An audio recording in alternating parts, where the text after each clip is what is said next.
Welcome to the Fire These Times, a podcast dedicated to the easy task of tackling the 21st century. It is a project born out of my conviction that doing so requires an interdisciplinary and intersectional approach to understanding our complex world. I'm your host Daraya, and in these episodes I bring you conversations at the intersection of politics, history, philosophy, culture, science, and all the fun stuff in between. The following episode was first published for monthly Patreon supporters. To become a monthly Patreon supporter, please head out to patreon.com/firethesetimes or check the website for other methods. You can become a supporter for as little as $1 a month. And if you cannot donate, you can still support this project by sharing with your friends and family and leaving a review on Apple Podcasts, Spotify, or wherever you get your podcasts. The music of this podcast is by Daraya. Here's the episode.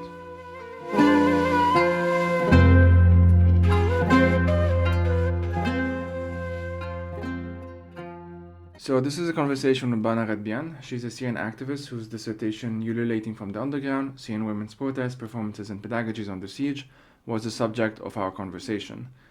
As usual though, we ended up talking about a lot of other things as well. Here's a partial list. You can find a full list in the description of this episode. So we discussed Banah's story, growing up in a Syrian revolutionary family and being targeted by the regime as a result, including from a young age. We tried to answer, the two questions that she asks in her dissertation, which are: how do Syrian women and youth heal from violence? How can our communities be embodied when displaced from our lands and spirits? We try to undo the binaries that usually separate the diaspora from the local. We elaborated on the concept of the multiplicities and the entrenched manliness of war analysis, and here I would reference the episode with Aida Hozic that I did a few weeks ago. We discussed her friendship with Hala Barakat, who was murdered in September of 2017 alongside her mother Uruba, and we talked about her exploration of Pedagogies of Liberation versus what she calls the refugee NGO industrial complex, among other topics. As I said, this is only a partial list. So that's it for me, folks. As usual, I'd love to hear from you, so if you have any thoughts, comments, and feedback, please feel free to contact me. You can find the email on the website. Thanks for listening and take care. So my name is Banah. I am from Syria. I was mostly raised in the US South and had spent, time throughout the Middle East living, and I have a PhD in ethnic studies. I'm a poet. I have a poetry book coming out next year called Syrian in Space, and that's pretty much what I do. Awesome. Remember to mention the book towards the end. It will be nice. So yeah. Let's start with some background. I mean, you mentioned already a bit. I think it's fair to say, and based on the dissertation that I read, I didn't read all of it. I read parts of it. But it's a deeply personal research, I think it's fair to say. So can you tell us a bit about it? Yeah, so before the revolution, I never met other Syrians like me or like my family. And I feel like the revolution just opened up this entire universe of other exiled dissident families who I had no idea existed, and other families who had experienced, the imprisonment, the torture, the fleeing. Most Syrians who I had come in contact with, had easy access to Syria. My relationship to Syria is like a lot of Palestinians' relationship to Palestine. I was banned before I was even born. And in that way, it gives me this kind of outsider position that I've always been in. And at the same time, I don't know, it's very political. Like my dad and mom met because they were part of this dissident coalition of activists in the late 1980s who, in a strange historical turn of events, met in asylum in a certain Arab country that I don't know if I should say. And they met because they were backdoor neighbors raising chickens, and both of their families had come to join this revolutionary struggle. And my dad's side of the family are fallah, or farm working Syrians, and I had never met other fallah Syrians. I always met city Syrians. My mom's side of the family are city. they were also working class, but they came from a historically middle class Damascene family, which is like a big deal, you know, their name. So I don't think they would have met each other. Even the way Syria works in terms of class, they were living two completely different realities. And I think that's sort of the problem, was that I've met so many Syrians who were living different realities from me. When I would describe the Syria that my dad and my mom's family had experienced, but particularly my dad's rural farm working experience of like the forced bath modernization projects that devastated their farmlands, you know, the terror of having like all the young people in the town rounded up and like taken to prison all at the same time, the daily forms of abuse. That wouldn't be the Syria that other people in diaspora I would meet would know. They would be like, oh, well, Syria for me is my summer villa in Damascus and my grandpa's in the mukhabarat, but not the bad kind or whatever. So I just felt like I was in this alternate reality. And when the revolution began, I was 16 years old and I mostly grew up in the US. We lived in Abu Dhabi for a short time. We would visit family in Jordan. We were the only ones, at least growing up, who had the US like citizenship privilege. So I also had these experiences of like going back to the Middle East. And at the time, no one said that they were refugees, so they couldn't actually get asylum anywhere. A lot of my family members to this day don't have any kind of citizenship and were just undocumented, and just kind of experiencing the things that they would go through, you know, like being undocumented Syrians, passportless, floating through these borders, living in Yemen, Iraq, Jordan, today, Turkey. And a lot of, yeah, so anyway, my family changed our names to these fake Armenian names. Uh, my mom had to live under fake names for a long time because they thought the regime would come and track us down for like the work that her family and my dad's family later were a part of. And that ended up happening when I was 16. They did track me down, which is, it's sort of unusual. It's a normal Syrian story in that everyone is wanted somehow by the regime, but it's a little bit unusual in that they would cross state borders. So when the revolution started, I basically released this YouTube video talking about my family's story, that they had to flee in the 1970s and 1980s, that they were forced to give up the one thing they loved the most, which is their homes, their homeland. And so many of them were tortured. And I had so many family members growing up who I knew it was like kind of PTSD, but I didn't know what exactly happened. And it wasn't until the revolution started that they even told me, you know, so and so had been tortured. We had like 10 different people tortured, and some are still disappeared today. Um, so I did this little video, I put it on YouTube at the beginning of the revolution, and the Syrian regime played it on TV. My aunt in Abu Dhabi got a call from her neighbor, who they were also neighbors in Syria, and she was like, go look at Ad-Dunya, that stupid propaganda channel. And my face was playing, and it was like this brainwashed, Americanized, Zionist terrorist child is calling for, you know, overthrow, whatever. So later that summer, 2011, my mom, who's like this amazing activist, she was just like, this is the moment we've been waiting for 40 years. So it's time. And we're going to go to the border.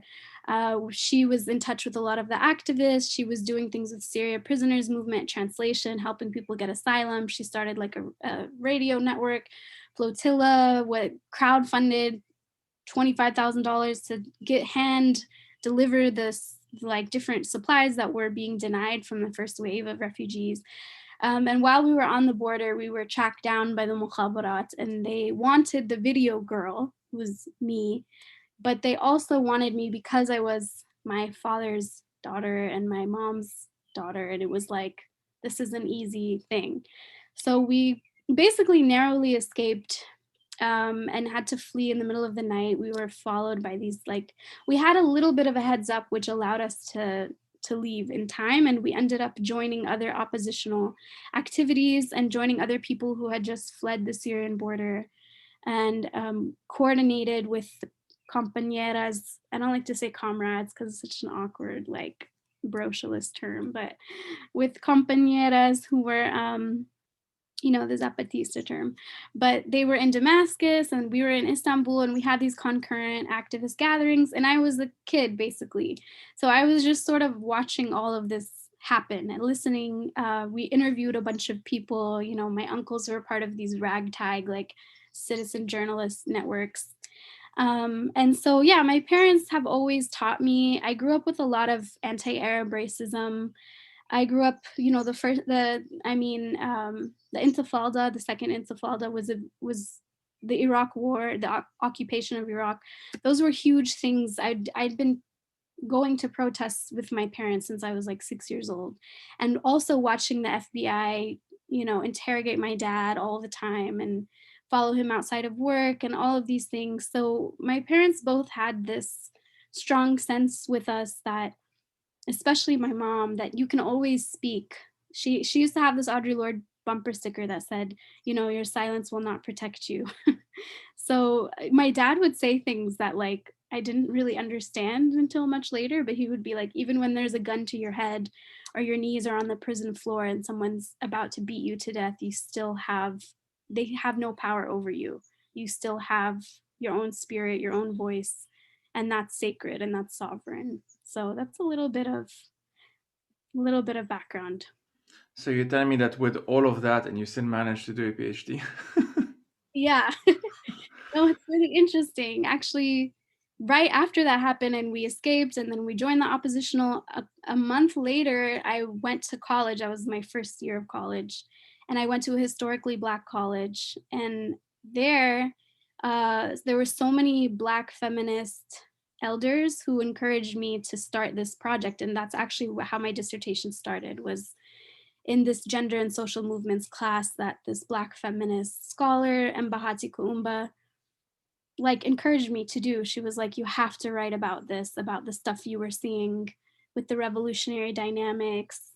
She knew about Palestine. She was really just like, it just all together kind of planted the seeds. And my mom did a lot of that kind of like early documentation work that I really drew on. I feel like I kind of cheated because I can just ask my parents anything and they know so much. They're, yeah, just these wells of knowledge.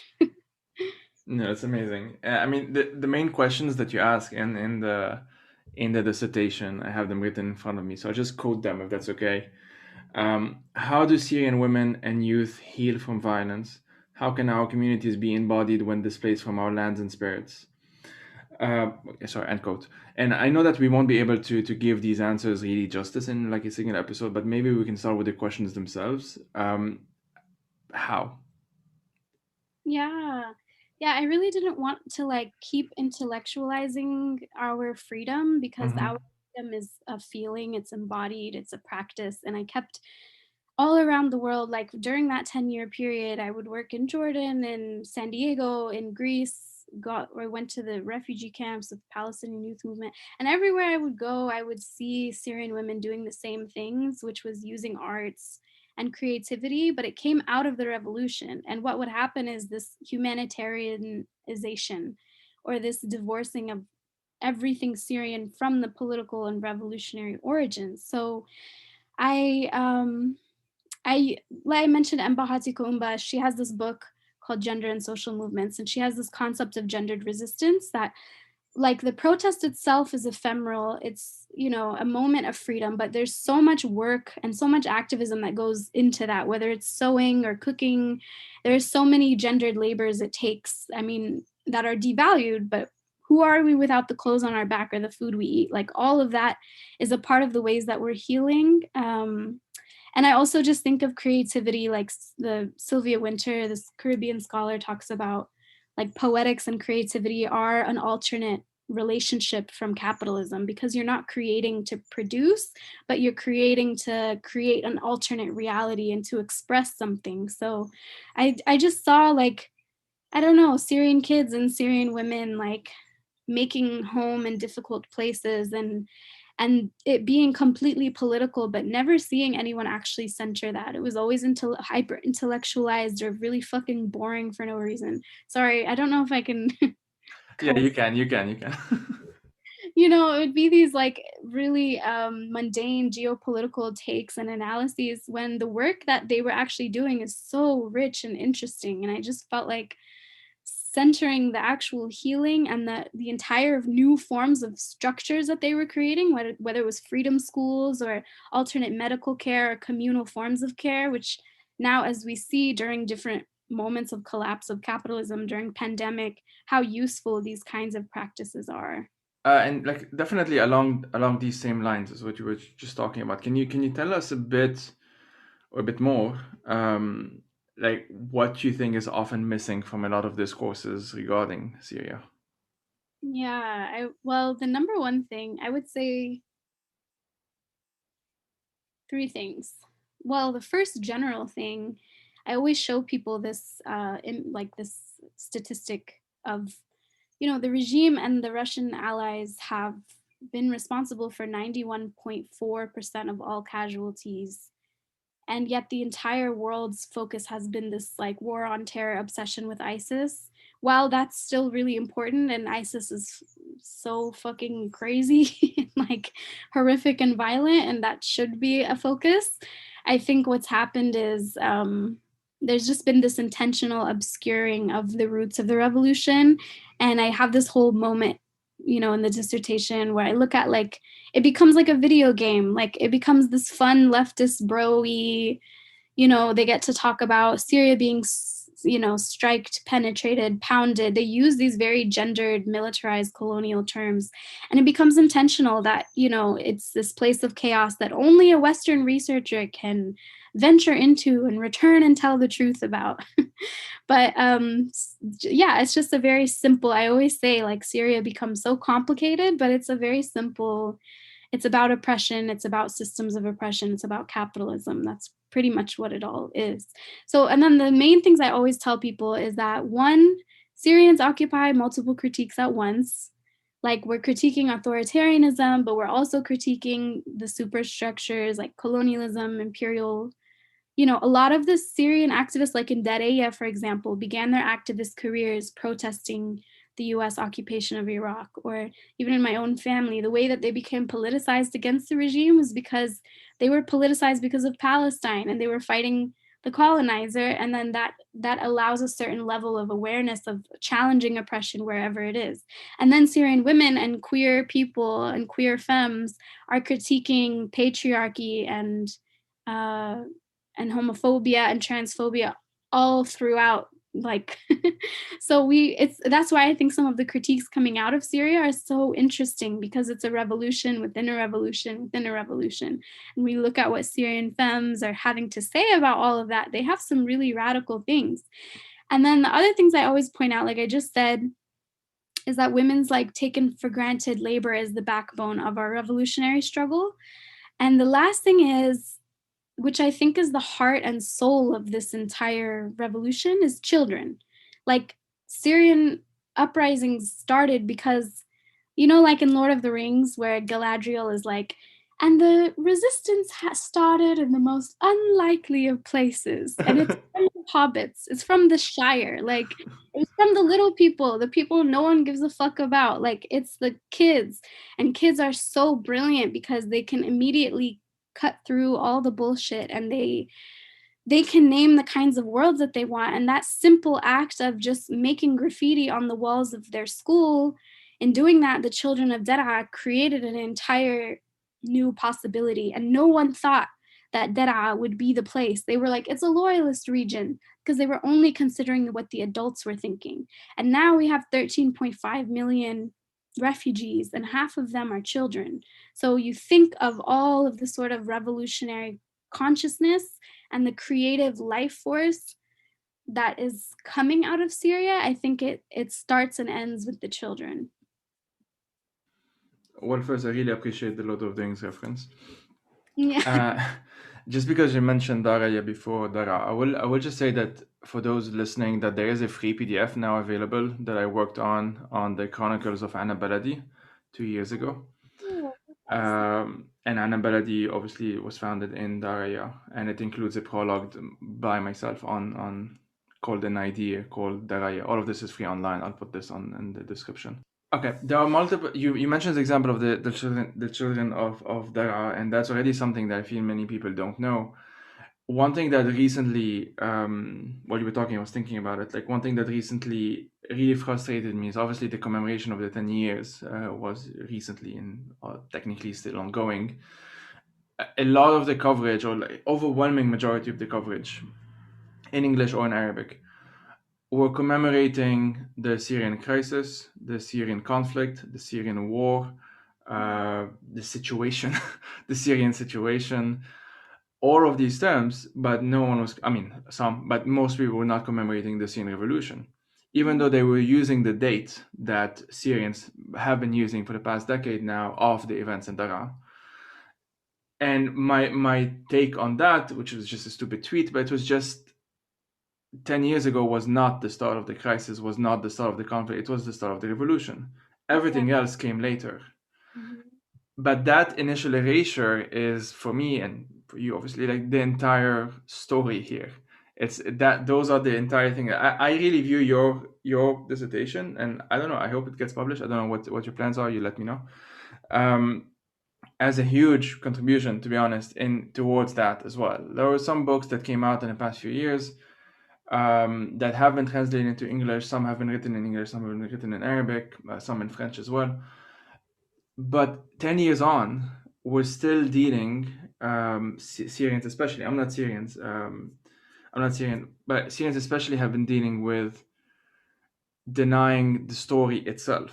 Like the actual story of the basic timeline of what the facts of what they're happening, that's still happening. Just before we were talking, I won't name the person because I don't like citing these people, but another one of the many American personalities who deny everything that happens in the region went again, repeated again the claim that for him the white helmets equals Al Qaeda, which many people. I mean, it's not. I don't know if it's a majority. That doesn't really matter, but it's hegemonic. They have taken a stronghold essentially in these discourses, and the divorce between reality and what ended up becoming Syria online, essentially in these discourses, these bros as you described them as well, that would have like a bio on Twitter of like their interests includes video games, Syria, finances, Bitcoin, just like one thing among others.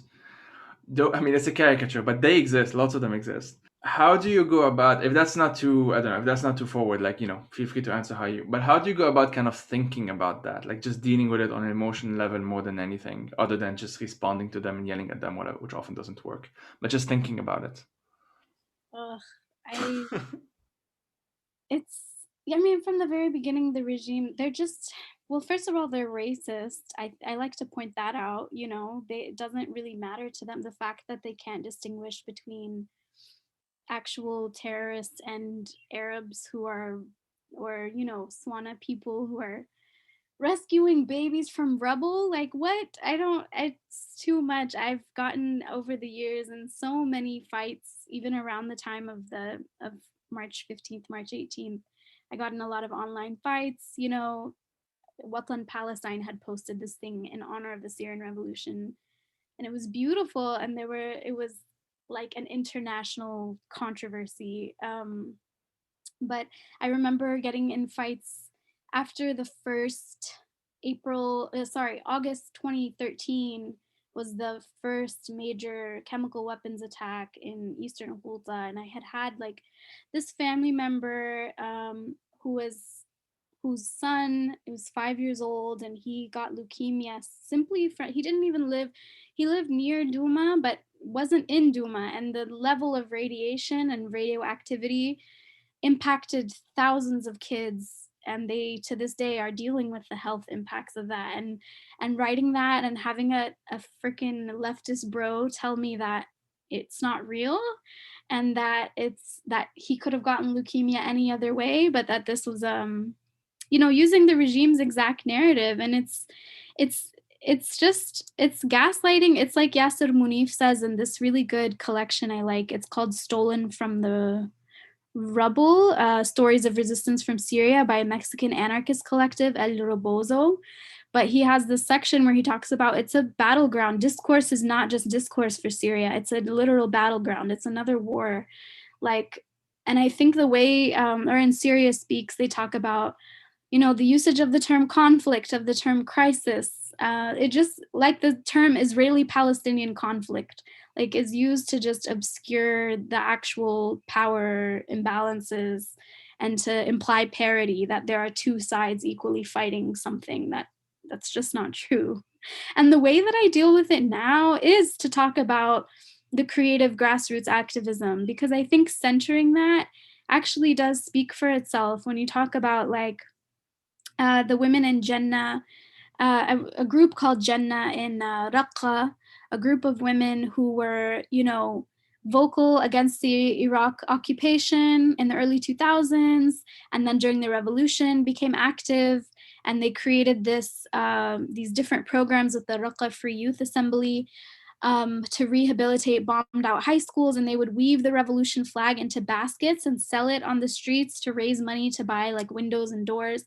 And then when ISIS came, Suad Nofal, famously one of the women in the collective, one of the founding women, would then hold these one-woman protests outside of the ISIS headquarters with the same revolution banners she used before.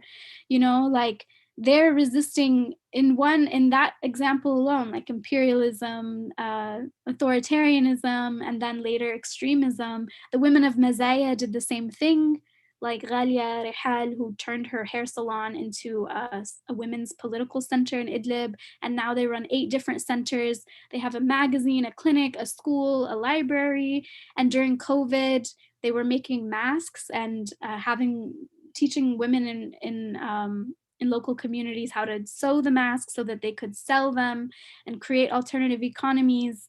And they were burned down by extremists in 2014 and again in 2015 by Jabhat al-Nusra. And within a matter of hours, they were rebuilding the center. They were recycling the same regime slogans they used against the regime, which are, "We are not a liability, we are an asset, we are here to stay," using the same exact banners to protest all of those things. So um, I have a whole section where I talk about Robert Fisk and even Ben Norton, and Rania Khalik, and how in September 2019 they went and met with Assad and they took selfies outside of Signaya, where a prison where from 2011 to 2016 Amnesty documented over 13,000 people were mass executed, 13,000 political prisoners, and they were geotagging it and Saydnaya and saying like beautiful views,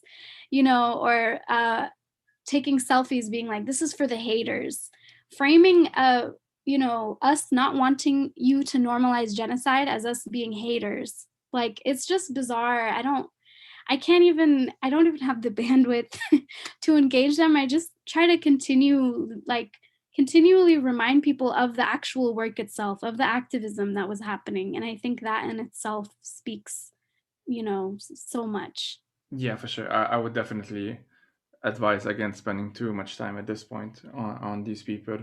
But like your work, as I said, like was definitely a contribution towards that. And you mentioned though, or at least what I was thinking of, and I took some notes.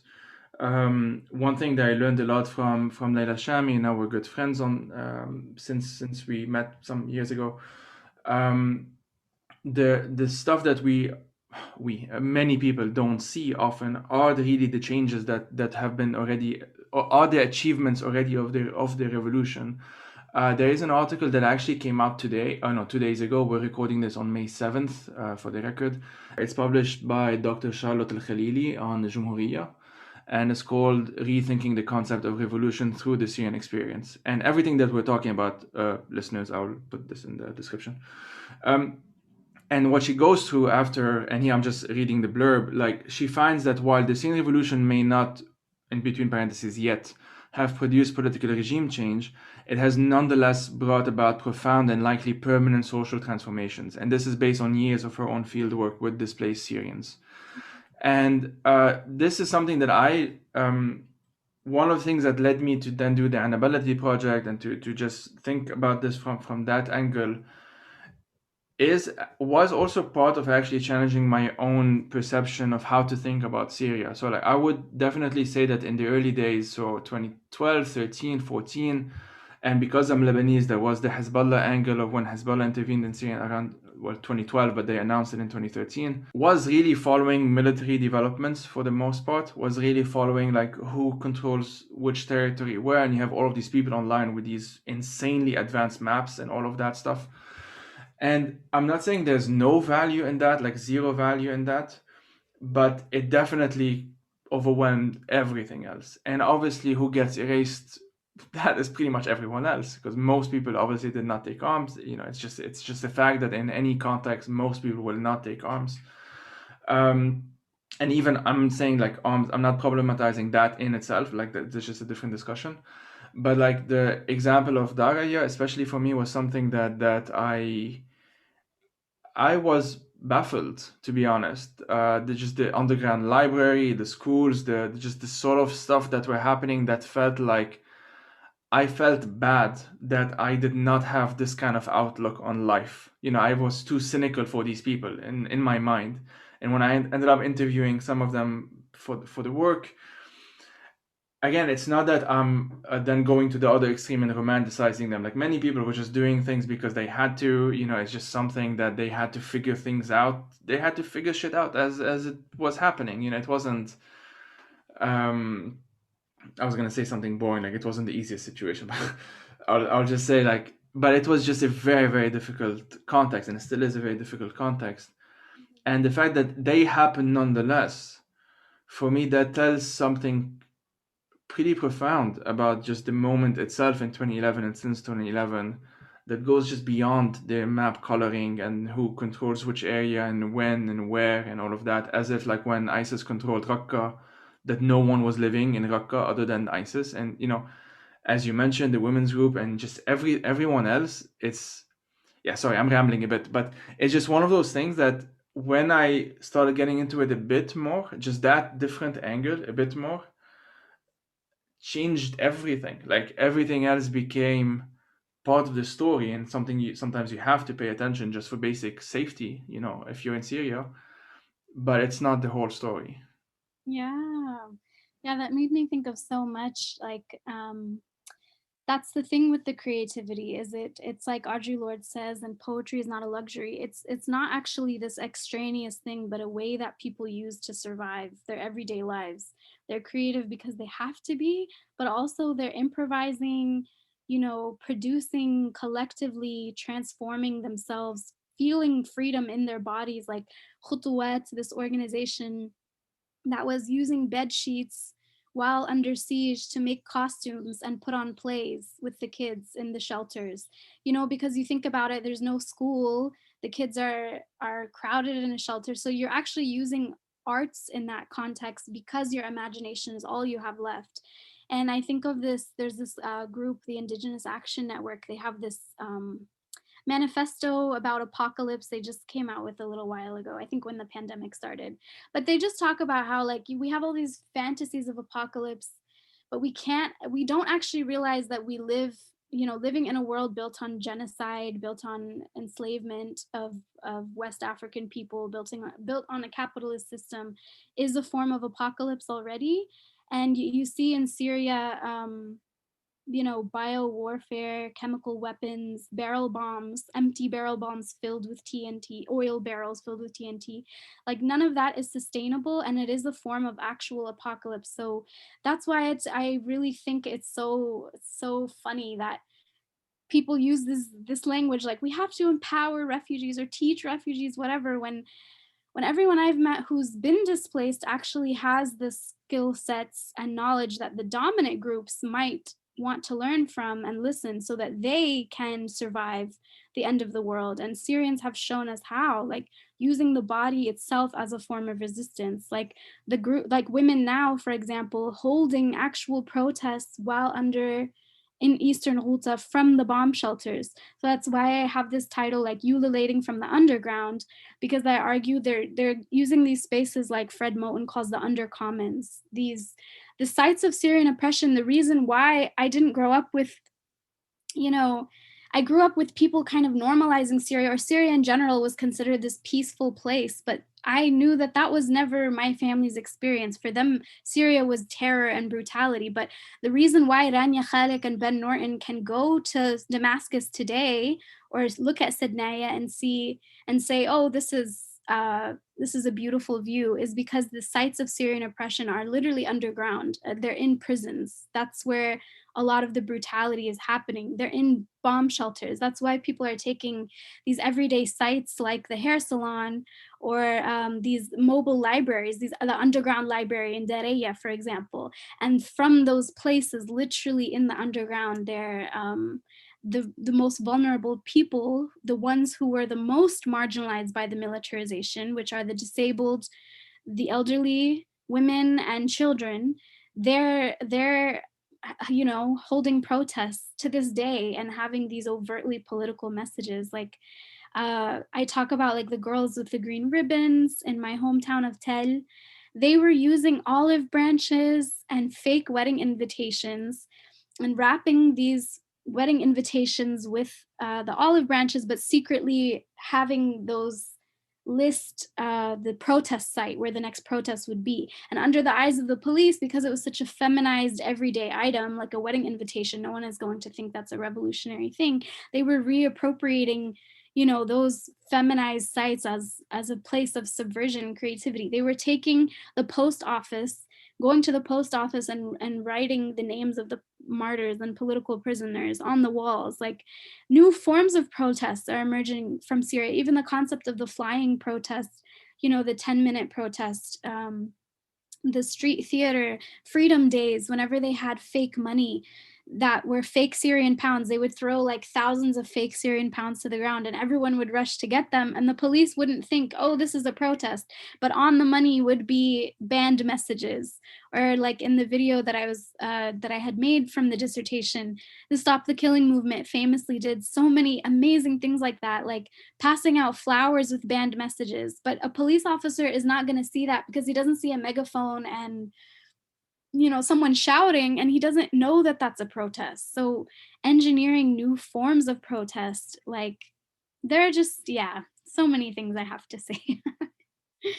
And I think like you see this with other communities too. Like Robin D.G. Kelly looked at in the 1970s how Black youth were surviving forms of genocide and racial apartheid and using play and pleasure and music as a way to resist and embody that. And so today, in like Armena's area, because of COVID, these children in this camp, Zumar camp, they're meeting under olive trees and they're creating their own forms of freedom schools. So I think even the way that they're going back to earth, I see so many projects just unwatched on YouTube that have like 10 views of like an old Syrian man, like, making a rooftop garden. Or a lot of Syrians learned how to make solar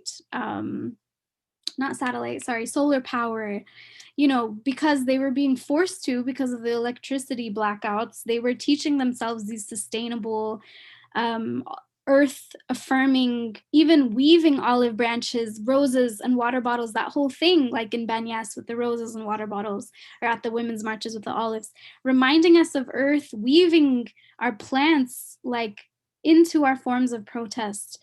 It's so genius to me. I just think Syrians are really hard on ourselves. I was in this like clubhouse group or whatever where people were reflecting on the revolution, and there's so many people that are just like, we failed, it's everything went to shit. It's what I have this whole thing I call the Make Syria Great Again Syrians, where they're like, oh, the revolution destroyed Syria. And I'm like, what about the person who dropped the chemical weapons? Did they not destroy Syria?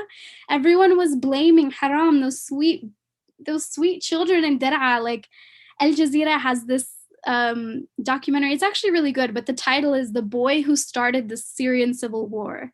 And I'm like, he's not the one who started it. He's not the one bombing people. He was the one who was cultivating the future. He was the one who was creating an alternate reality where all these silences were broken. And I think we should give ourselves credit. And I think we should acknowledge like this is the largest displacement crisis in the world. We're Mhm. teaching other people. No one should have to teach Syrian refugees anything. Syrian refugees are teaching the world how to survive. And soon this will start to be something that, more and more with pandemic and all the things that we're going through, like we can learn from what was going on in Syria. I agree, and I really think that the early signs of what was to come in Europe, and I've mentioned this a number of times on this podcast as well. I mean, people who were following Syria, obviously Syrians included, a lot of those signs were already there. A lot of the Islamophobia that would be thrown at Syrian refugees once they actually reach Fortress Europe were already being thrown at pretty much any Syrian who was rebelling against the Assad regime, especially the armed ones, of course, because it's very easy to just see a Syrian man with a beard and a gun, and then that fits the images that were already in the news or have been in the news, especially since 9/11. And it became very clear. I think it was, if I'm not mistaken, it might have been Rabin Yassin Kassab that mentions how long before the Syrians were being demonized in Europe, they were being demonized in Syria. And while you were talking, I opened up I wanted to make sure of the link, but I'll link all of this in the description. There is, I mean, they're no longer active, I think, but there was a Syrian cultural or art group, whatever, called the Syrian People Know Their Way, and they have incredible posters and just like cartoons and whatever. And I've used some of them in like the featured images in the podcast. They have one. I'm just scrolling basically, and there's one where it was when Muhammad Morsi was still ruling Egypt, and they have a photo of him and Mahmoud Ahmadinejad when Morsi went to Iran, and the title is Ikhwan Alamin, like brothers. It doesn't get translated. I don't know how to translate that, but like obviously Muslim Brotherhood, that's the reference. But like, who are you brothers with? I guess I don't know. Yeah, whatever, something like along those lines. And they just have these these nuanced critiques on so many different levels. They would compare like Israel with Hezbollah, which many people obviously don't want to do. They would openly condemn the Bahraini the crushing of the Bahraini revolution by the Saudis and the Bahraini governments. They would say stuff like to Nasrallah as if they're talking to him, and they're basically all over the place in ways that to this day, with the exception of some revolutionaries across the region that I can name and usually know by name, so there aren't that many of them, I haven't really seen, and as a Lebanese, I can definitely say that in Lebanon, I haven't seen it as much. This sort of conscious, I mean, I guess we can call this conscious intersectionality without the term. So without even using any kind of academic terms, just literally just doing it. Mhm. And that's something that I mean, listeners who speak Arabic will get to see the nuances on the posters, but I think maybe everyone else can as well. It's just, yeah, I'm talking, I'm talking to you as if you can see the screens, but whatever. And they even did posters in Spanish, posters in Russian, posted obviously in Arabic, in Farsi. They went all over the place, and it's a fascinating group that I'm sure someone has studied more extensively than I have. But yeah, I just wanted to put that out there, and I will link this in the description as well. Well, one of the groups that's still active is Creative Memory of the Syrian Revolution, and Yes, that's a good one. they have a map with over 7,000 archived creative works, from posters to paintings.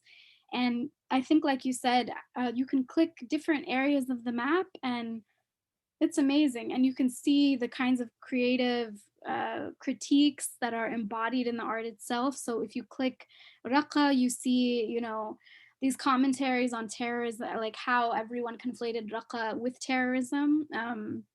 You click a place like Menbej, which Yasser Munif did a whole stay there and wrote a book about it. But they experienced a lot of U.S. airstrikes, and there was an artist, Mustafa Yaqub, who did like political graphic art, about how the casualties were children, mostly children. If you click like Adra, you'll see the kinds of things coming out of Adra prison were mostly images of women and talking about sexual violence.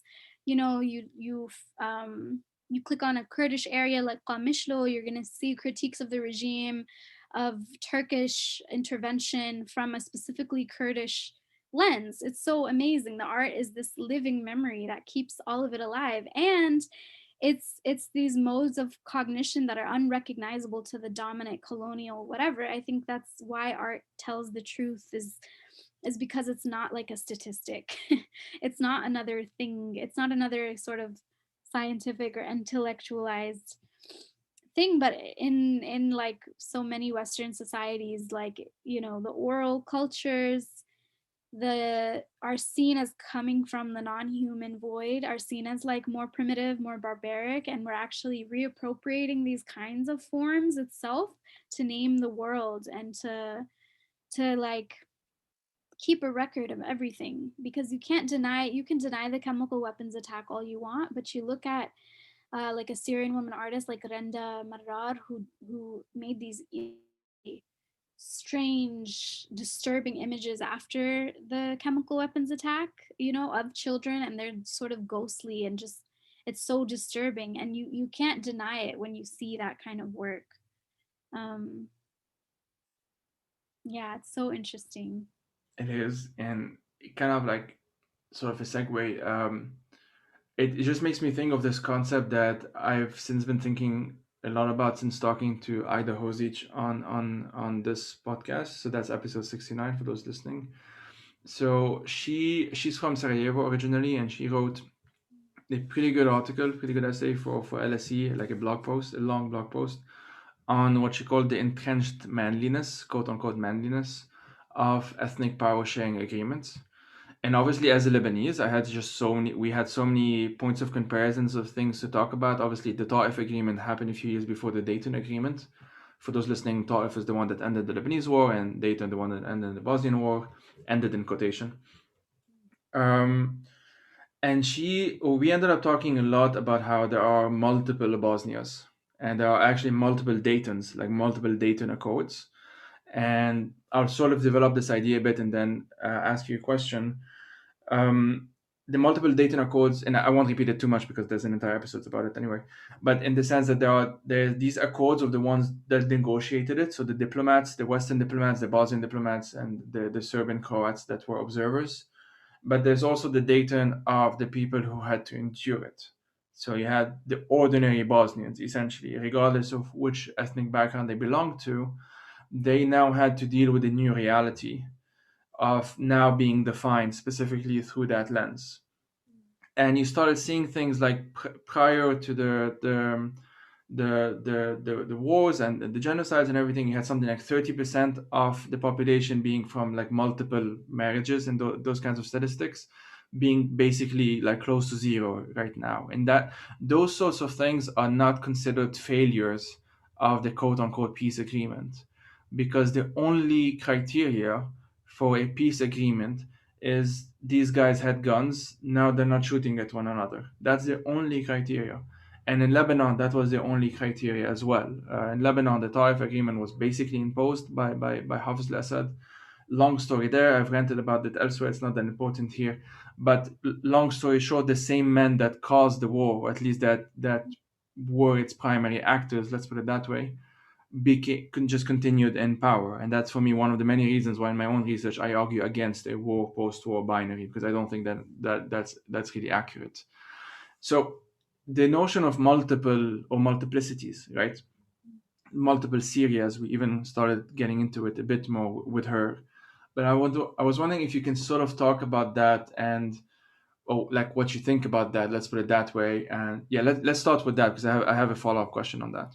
Yeah.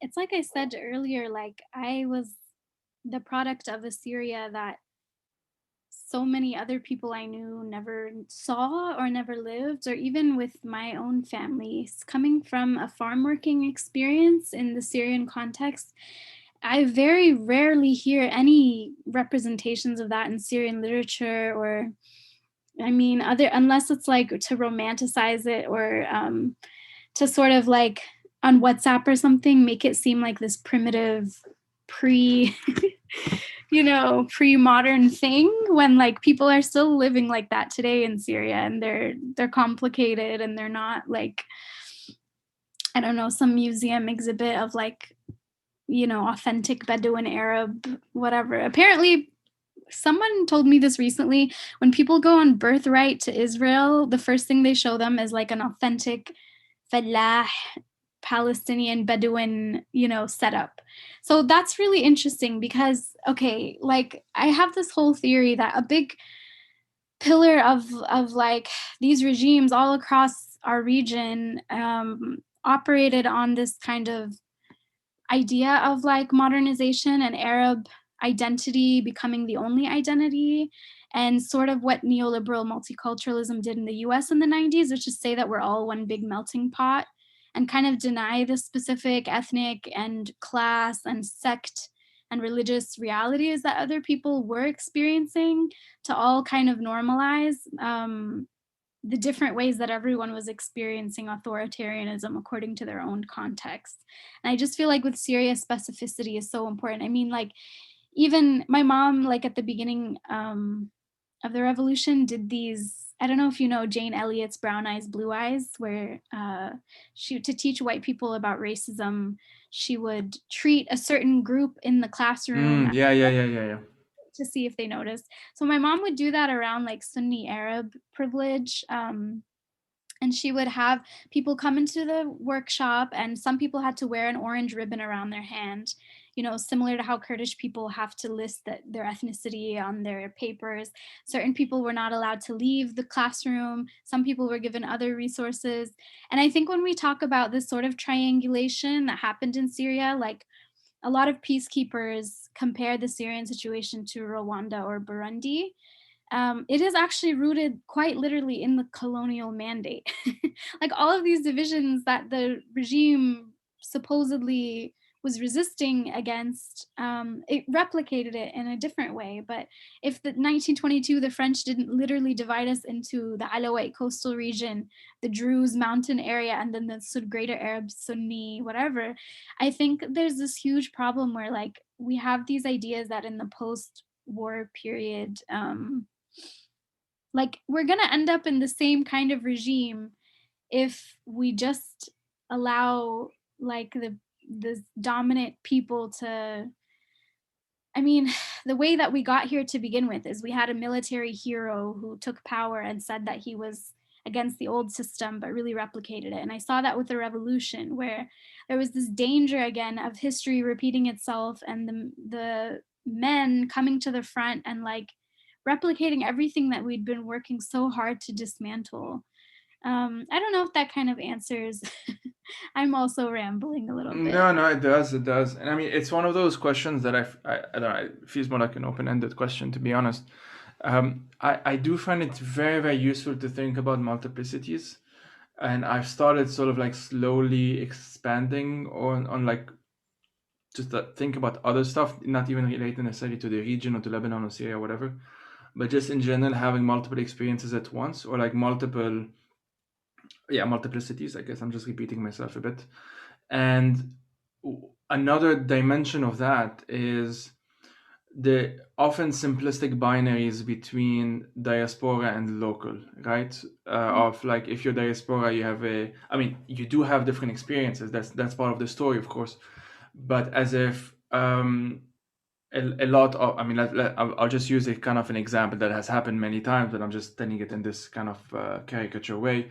But like, you'd have pro-regime Syrians in Damascus ranting against Syrian refugees in Europe or America or whatever, first generation, second generation migrants, whatever, like multiple experiences of that diaspora, whether new diaspora, old diaspora, older diaspora, I should say, with the whole, well, we know what it's like and you don't know what it's like because we are in Syria and you're not. And that's one of the multiple ways, that's just one of the many, many ways in which the whole narrative of authenticity can be just weaponized for the wrong reasons. And it's why I personally, I mean, I don't necessarily ask listeners to subscribe to this, but personally it's why I usually shy away from narratives of authenticity. I try as much as I can to, when I'm offering critiques of Zionism, to not just say, well, I'm the grandson of a Palestinian, fuck you, because usually that doesn't lead anywhere. I mean, that's been my experience. I actually try and dismantle it from within. Like I try and provide coherent, well, it's very difficult, but I try and provide coherent narratives. And one way that I've been trying to do it is to actually appeal to Jewish history rather than to Arab history. And just because then there is some common ground, and that's how I felt that I've managed to at least provoke some change or some doubts, let's say, in some people. In the past, I haven't done this in a while, but that's just something I've been thinking about. In Lebanon, I try and have a Lebanon angle as much as I can. I don't want to be too stereotypical and be the Lebanese who always talks about Lebanon, but there is a parallel here is that I was listening. I won't mention names because it wouldn't be fair. But I was listening to a conversation between two Lebanese that one of them I know, the other one I just know, like I know his name, and they were talking a lot about issues in Lebanon. Not once was even the word woman mentioned. So women's rights. Not once was that mentioned. Not once when discussing Hezbollah was Syria mentioned. They vaguely mentioned Hezbollah being a regional army now, so there was kind of that implied, but nothing concrete. And everything was then framed in a, let's call it, Lebanese liberal maybe framework. So it had its downside; those are two obvious ones. But it had its, I don't know if I would call them upside, but let's say point in which um, I can anchor myself in and then have the conversation that I want to have. So if they are ignoring the kafala system, I would say, well, you want this to be achieved, okay, but this is why it cannot be achieved if we do not tackle the kafala system, to kind of use that as an example. So what I'm trying to get at is I'm trying to learn a lot from what you yourself call like pedagogies of liberation. And of course, there's an entire history of this. There's liberation theology in Latin America. There's just so many different things that I'm not necessarily most qualified to talk about. But I'm wondering if you can yourself like explain like to you what does pedagogies of liberation mean, and how could these pedagogies be an alternative to what you yourself called the refugee NGO industrial complex? Well, I want to just mention something about diaspora because I really like how you brought that up. Like, um, I think now since half of Syria is displaced, we inevitably are finally having conversations about diaspora and that there's no such thing as authenticity, and that people often positing themselves as authentic are usually the most patriarchal. First of all, and I remember at the beginning being a teenager, and I was with my friend Hala Barakat, who would later be murdered, and she would I all people I would didn't all know I didn't know that you knew her. I'm sorry. yeah, she was my first Syrian revolution sister. She was a big part of, maybe I'll talk about this later, but a big part of who I am. And but people would always tell us, you have no right to speak. You guys are teenage girls. You know nothing. What do you think you know about Syria? And she would always be like, okay, well, we didn't choose to come from exiled families. And would you rather that we say nothing at all, that we remain silent? Like from every position we are, like our speaking doesn't cancel out other people. I think there's this scarcity idea, this capitalist idea that like not all of us, there's an authentic, real Syrian experience, and the diaspora is this watered down thing. And Gayatri Gopinath has this amazing book, Queer Diasporas, where she talks about conventional diasporic discourse is this always a backward glance of nostalgia of a very heterosexual kind of experience too, of like what it means to be authentically like what your authentic homeland is. But the queer body, the queer diasporic body, makes all of these desires come alive, and also remembers all of the kinds of violences and the displacements, the multiple displacements. And I think there's something there now, like Syrian, there's this group, Syrian Association for Citizen Dignity. They have this campaign called We Are Syria, and they're basically trying to argue not only to the UN, but to the whole world, that like, if we want any kind of political transition in Syria, we have to consult diaspora too. Like, there is no way that we can have free and fair elections if half of Syria is displaced.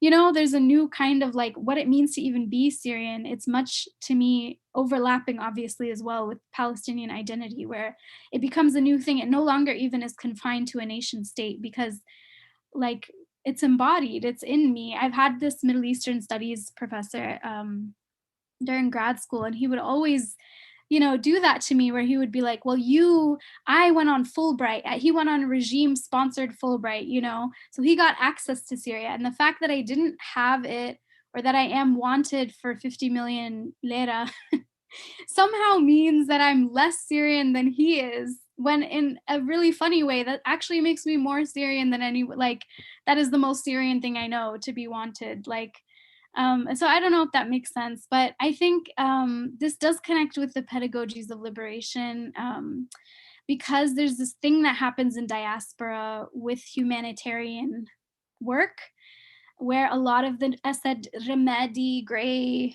normalizer people will be the same ones who are running the NGO, the refugee NGO.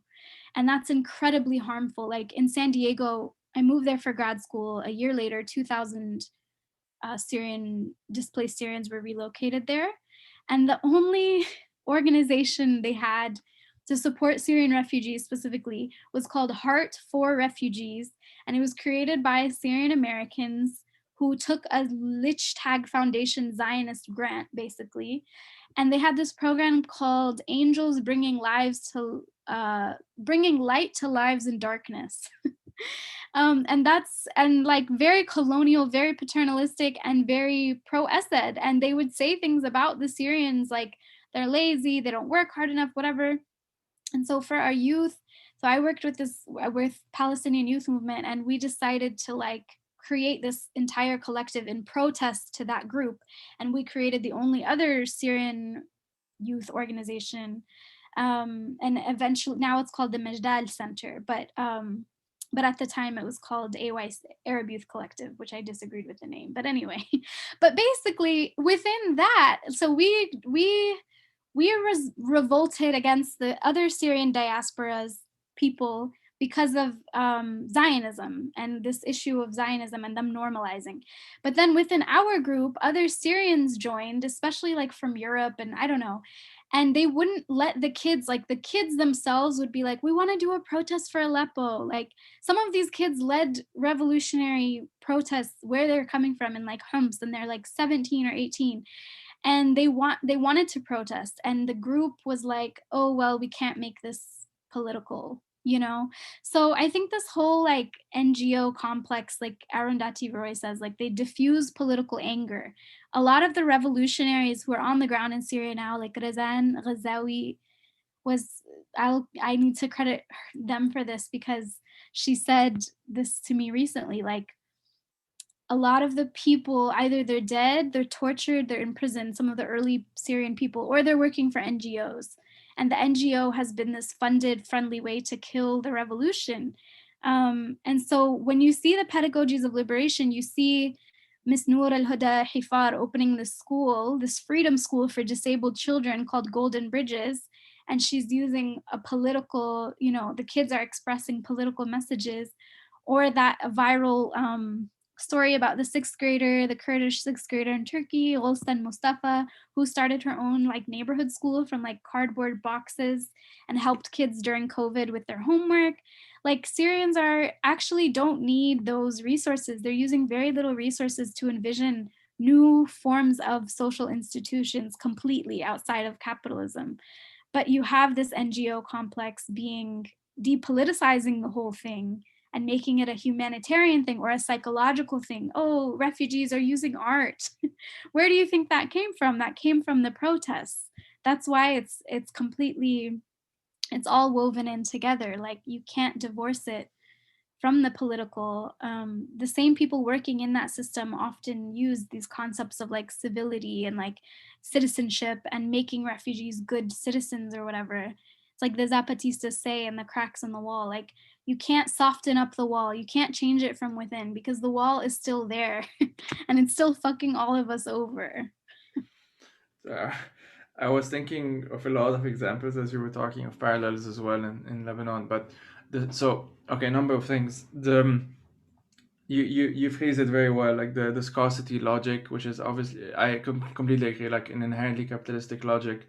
We see this like Palestinian leftists, Palestinian feminists have to deal with it with Palestinians, often Palestinian men, although some Palestinian women conservatives would say like we can't deal with this now, we can't deal with the feminist stuff now, whatever terms they would like to use. We'll deal with this after liberation. And obviously the critique, or the much needed critique among Palestinian feminists, is that this is part of the revolution, liberation revolution, everything. And in Lebanon, for me, one of there were lots of flaws, as with any protest movement. The fact that it was largely Lebanon or Lebanese only, with the exception of some Syrians and Palestinians who participated but had to invisibilize themselves in order to participate. There was the feminist march. There were a number of them. There was one big one that I also attended, and one of the things that really struck me is how they were using both. They were appealing to the same chants that were being chanted by the wider population. Killon yani killon, all of those stuff. Shabi يريد إسقاط النظام, all of that stuff. But then changing so one funny one that I always like quoting because it's really funny. It's obviously there's the Hila Hila Ho song about Jabran Basil, and it was, and here I'm gonna swear in Arabic, but it was like Hila Hila Hila Hila Ho Jabran Basil Kis Ammo. So that was the original one. They changed that to Ayri B'Jabran wa B'Ammo. And so basically, like Ammo being how the fuck sorry. So the song basically is Jabran Basil, that's who was the foreign minister at the time, son-in-law of the president. Because Emmo basically means fuck him, but it literally means the vagina of his mother, because Arabs are very creative. And then it was changed to how do you translate it? Eyre de Jabran, so fuck Jabran, but Eyre means my penis, and Wabammo and his uncle, father-in-law, whatever, meaning Michel, the president. And so they use the exact same chant, and they have another one. I'll stop at that. It was, what was it? There used to be these roadblocks, and they also changed the Hila Hila Ho song because it just became just a chant because it was very catchy. I forgot it. Fuck, I forgot it. But it was something along the lines of like, people stuck in traffic, come and join us, or something like that. Because obviously they caused the traffic by blocking the road. So just these multiple creative stuff. I wrote an article for Shadow Mag. I'll link it on, like, a look at the Lebanese chants, essentially the chants being used at the protest, and those are overwhelmingly like feminist dominated spaces. Mm-hmm. Overwhelmingly. And that's I had to emphasize this so many times because people because I would give interviews during the uprising, and they would tell me like, oh, you're someone who likes to bring up women's rights and LGBT rights and anti-kafala stuff and whatever, as if the implication was always that I'm just being a nice guy who wants to uplift certain voices, just to kind of like to be nice. Whereas what I always try to get at, and I have failed multiple times to get to that point, because the question would then go back to the initial question, that what I'm actually saying is that this is where the real stuff is happening. Other stuff happening matters. I'm not saying it doesn't matter, but not paying attention to the feminist chants, for example, the feminist marches, just misses all of the story in my view. So anyway, now was my time to ramble about this. Sorry. Think of at the beginning of the revolution and like some of the coalitionary stuff where because my parents brought us, like I was there at those conferences where they were trying to very first kind of organize the revolution. They had the groups in Damascus, and they had the groups also who had just fled, and some of them even came from Syria to join us in Istanbul. But what ended up happening at those early opposition conferences mirrored and foreshadowed the Syrian revolution, where Kurdish contingents did a walkout because the Arab majority were not centering or understanding the specific Kurdish issues that they were bringing up. the young people, we created this whole other coalitionary body called Cyan, Syrian Youth Activist Network, because the old guard, like a lot of these young guys especially, were the ones starting the revolution, and then they come to these conferences and like these old ammos are like dominating, and these like old exiles, like this is their time, and they're like, so there was an ageism issue. And I looked around the conference as all of these walkouts and all of these protests were happening within the conference. And I turned to this Syrian woman journalist based in Abu Dhabi, and I was like, in all of this, not one woman has spoken. And she was like, oh, you're so naive. We take care of gender after the revolution. And it was so funny because I was like, well, who, like, it was like the women that I knew and was looking up to, like Maryam Jalebi and others, who planned the conference, who like did all the logistics coordination, who got the funding together, who invited everyone, who booked the entire place. It was women. And they were the ones who were being marginalized. I think that's why like Black feminists like Kimberly Crenshaw had this idea of intersectionality. It's so important that we talk about these things at the same time.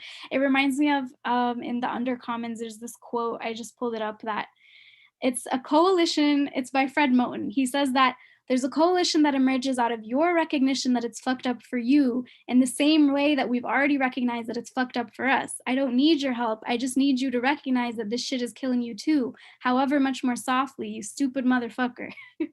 Like he's talking about like white people, how they think, or men, they think they're being nice by like supporting feminism or whatever. But the reality is it won't shift until men start to understand that it's also killing them too.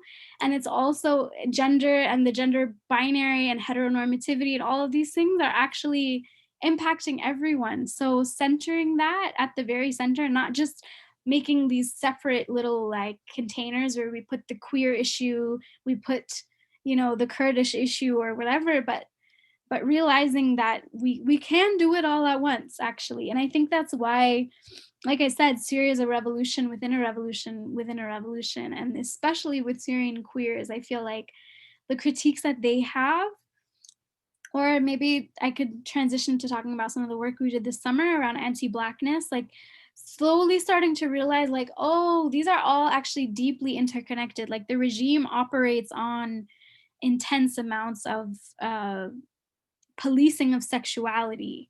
It's an authoritarian, patriarchal, it's the father figure. It's like an abusive father figure for all of us. So feminism is not just for Syrian women, but it's also something for everyone. It's liberating for everyone. And I think like one of the critiques that people had on my committee of my dissertation was like, well, you say this is feminist, but would Syrian women or Syrian activists, would they actually call what they're doing feminist?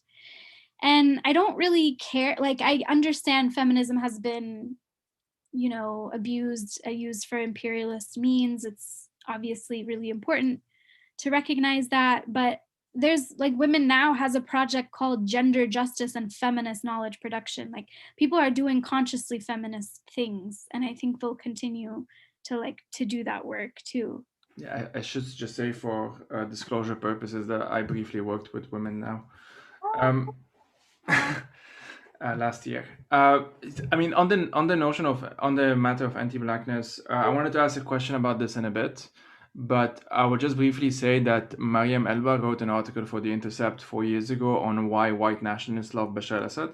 And this is something that I also, I mean, among other people, have pointed out a number of times. It's just something very obvious. One person that I always mention when I have to, a guy, now I forget his name, Matthew Heimberg. He's a neo-Nazi, essentially an American neo-Nazi, and he loves to post photos of himself with Hezbollah t-shirts.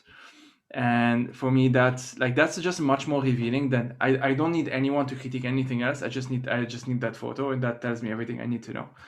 A number of things that you mentioned, just I was reflecting also while you were talking. Like the whole so James Baldwin has this quote, I don't need your help, I just need you to get out of my way, or something like that. And obviously he was talking to white people. It was, I think, one of the debates he had or whatever.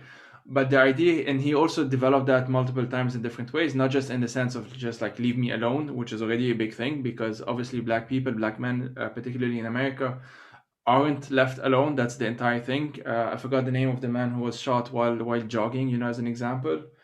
Um, yeah.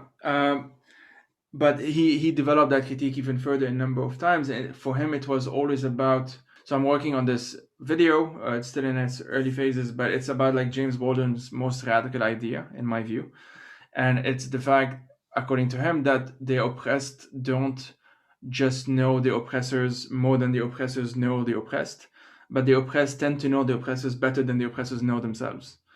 And this is something that I feel, well, for me anyway, was what really appealed, what really got me into his line of thinking, and then it, you know, went into other stuff. um I remember the chant, so I'll just say it. It's طريق مسكر يا حلو. So it's play on words, and it was, instead of saying again hela hela ho, it was basically what they were channeling, the anger that is very common on Lebanese streets during traffic. And this time it was like human caused I mean, it's always human, but you know, it was protesters caused traffic, and they were channeling that chant into, well, the road is closed, oh handsome one, essentially. And so just as another example of that, you talk a lot in your dissertation, at least the bits that I've read, on the tensions between visibility and invisibility, right? And visibilizing and invisibilizing, like as actions, as something that are done. I'll briefly say that I may interview him at some point, but it's not confirmed. I've interviewed him for my PhD, but I mean on the podcast.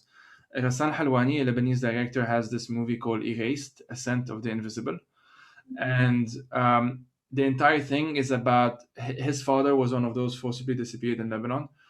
Um, Adnan Halwani is his name. And Ghassan, the entire film, it's a really good film. I recommend it. It's a documentary. And he draws images of the people, the men and women who were forcibly disappeared. So he draws them and animates them. And it's an entire thing. The notion of invisibility, visibility is something that I'm also dealing with a lot, looking at post, quote unquote, post for Lebanon, post 1990 Lebanon. But I'm very curious about like your experience of studying that really, and obviously writing about it, and how does it differ. Okay, I'll ask this in two ways, like the tension between visibility and invisibility, and also maybe the tensions between, and you already talked about this a bit, inside Syria and outside Syria. Yeah. Well, I keep thinking of things that's the James Baldwin thing. There's Angela Davis has an article where she talks about Black women domestic workers knew not only like they knew whiteness so intimately because they knew the tactics, the relationships, the intimate details of the oppressor, because they have this interior, like intimate day-to-day view of it. And Audre Lorde also had that too. It just reminded me of it so much. But so yeah, like I would always scour headlines for things about Syrian women just to read what was happening. And there would always be this question of like, where are the Syrian women? Where are the Syrian women? And similar to like women's labors being behind that entire revolutionary oppositional organizing, like women's labor was everywhere in the revolution, but I would never see enough about what women were actually doing. And instead it would just assume that women were missing, or it would be hyper visible and it would say, there are villages full of Syrian lesbians to date, an obsession with this Orientalist obsession with their sexuality under war zones. Or the BBC had this horrible, not funny parody called The Real Housewives of ISIS.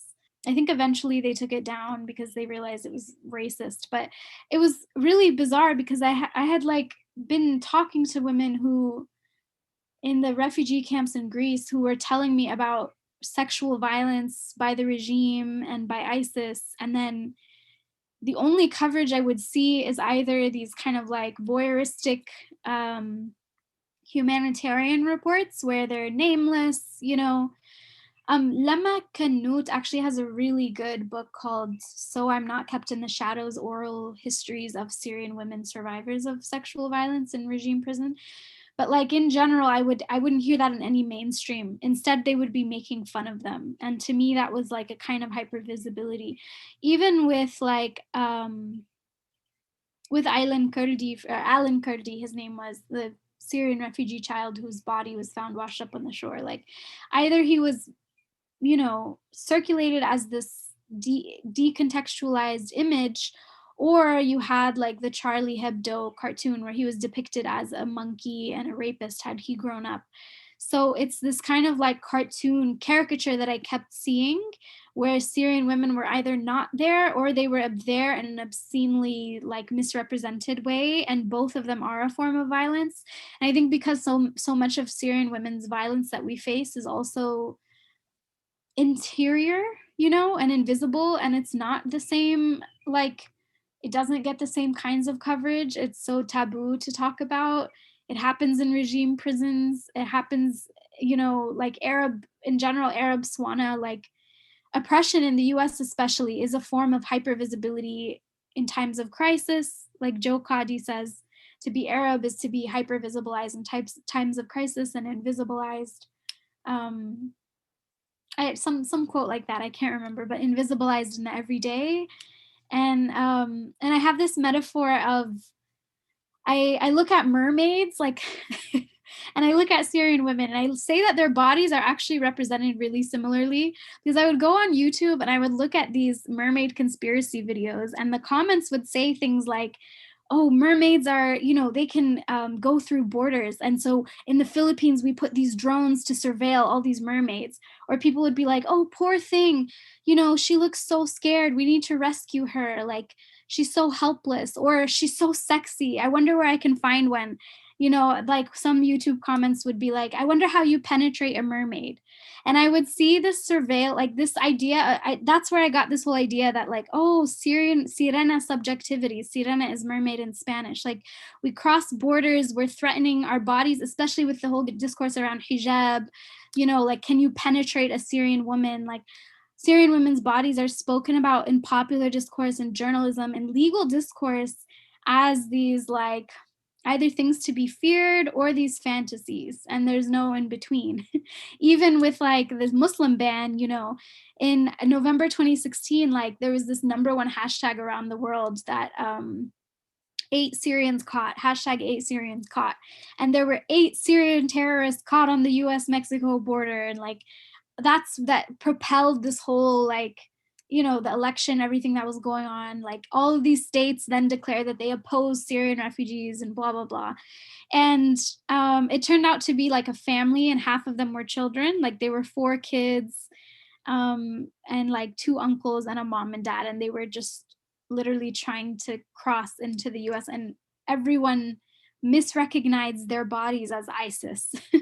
And just in a lot of ways, it's such a gendered process. Syria itself, I argue, becomes a gendered body itself, and Syrians become an extension of that gendered body. That in the Orientalist, thing, it's either we need to know the body. We need to know if you can be a good migrant, if you can be like Steve Jobs, the good Syrian refugee, the white Syrian refugee, or if you're the terrorist, and there's no in between. So we're invisibilized into whiteness, which invisibilizes brown Syrians, black Syrians, non-white Syrians, and then we're also hyper-visibilized as these threats. So many thoughts. I'll throw them at you, just see what I can remember as well. But the whole like Steve Jobs or terrorist, basically. I mean, in France there was that story of, I forgot what's his name. They called him Spider-Man, which is shit. But there was this guy. He was an asylum seeker, I think, or a migrant, and he saved the.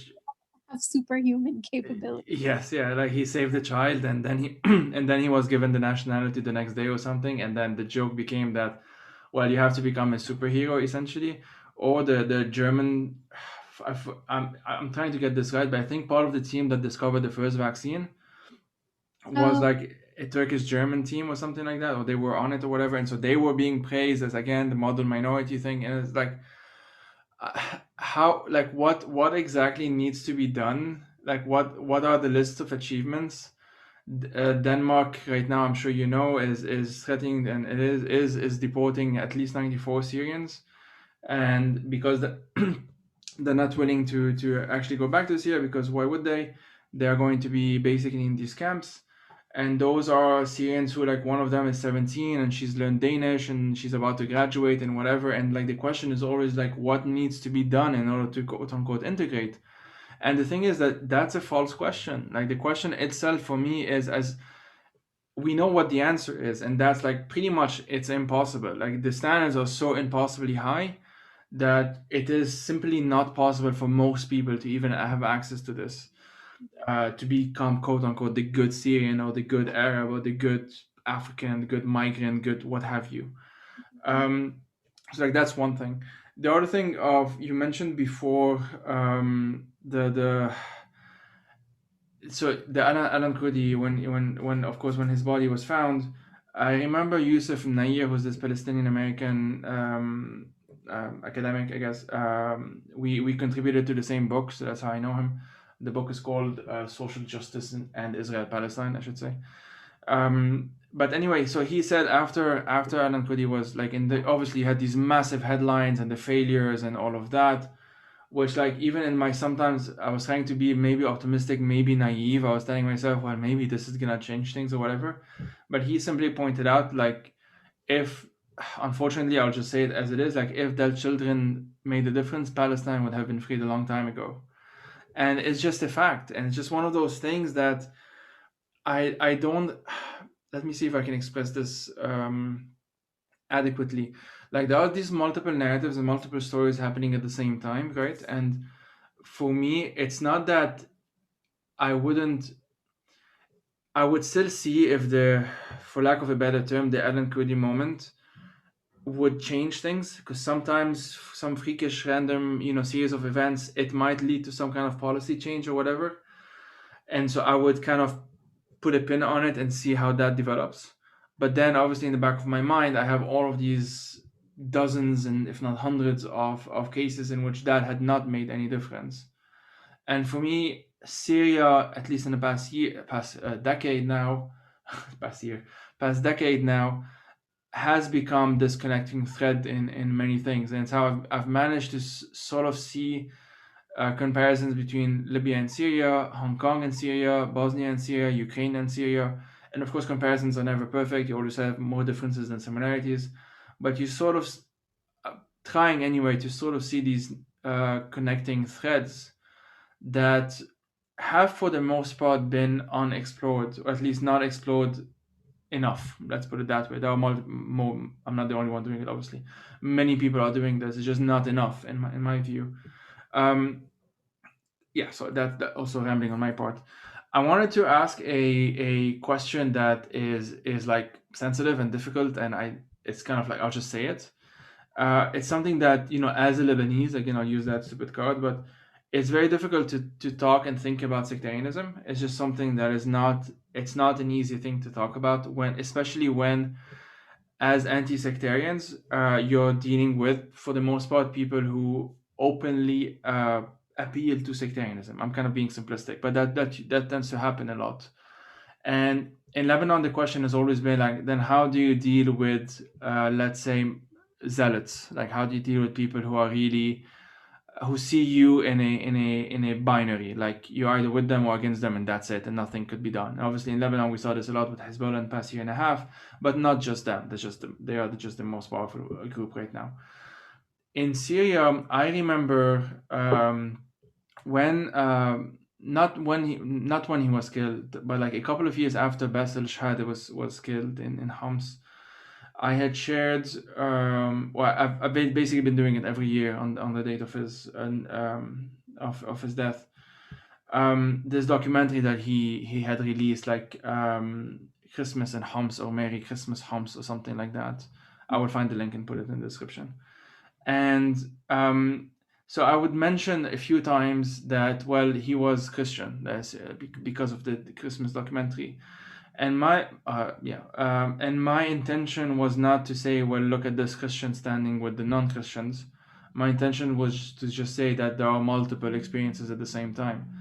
But I've often found, and this is where I don't have an answer to this. It's really like out in the open, that most of the overwhelming majority of my Syrian friends who are obviously anti-Assadists, who have been involved in all of these things, a lot of them come from different backgrounds. Kurdish, Syrian, what have you, Alawi, what have you, um, Shia, Sunni, okay, etc. And they usually wouldn't say that. They won't say it out loud. They would just say we're Syrians, and I can think of course the chants Wahad Wahad Wahad, Shab Suri Wahad. I can think of these things, and I understand the spirit of it, and it's very important. I definitely subscribe to it, on the Lebanese side of things as well. I just don't know how to then, because the regime obviously is using these things. The regime is saying we are protecting Syrians, we are protecting Christians, we are protecting Shias, we are protecting, etc., etc. And so my question, and Druze, etc.